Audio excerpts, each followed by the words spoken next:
sigi situation je almost it's going to be 1 month oidore aduna akoi community masenda misunderstanding lainarakpa adagi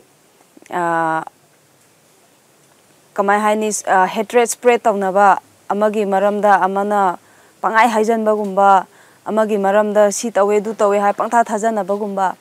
si mayamdagi hojik tholeba situation je macha dagi hojikti am chawba problem ama habdo oire khoi Manipur state se aduna aina haining badi saga gi maikaida hojik as a sports person akhoi ju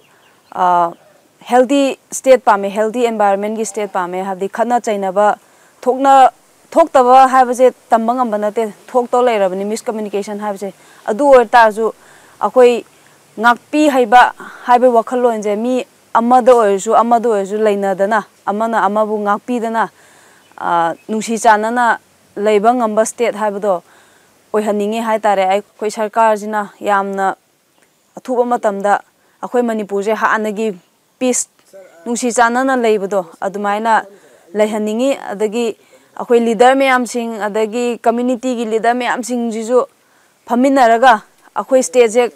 karamba mawongda shanti purakpa ngamgani haibagi wakhalonda mayam leader mayam singjina wa tanabiraga akhoi Manipur je hanagi dumaina ichinina amagumna leibagi mawongda leibodo dumaina tawhanbiu haina aina sarkar gi maikadagi aina haijani aduga akhoina news ta taba matamda Manipur da leitrikanda akhoina Facebook kuma pai matamda asmaina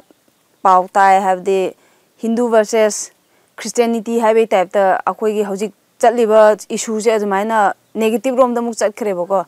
ado adumain chathan da bida akhoi mayamna sije miscommunication ni ko haibaje khanaraga religions mathakta sina asi chumi sina si lali haibada discrimination laite bida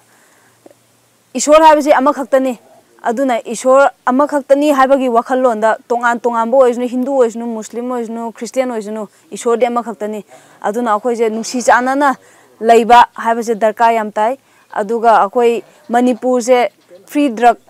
state haiba oihaningi aina last ta haijaning bajidi irang phanyam thokre mi hatle amai mi sinare ama tawnare yum kai mai thado e khole adu oita ju akhoi as a different community oina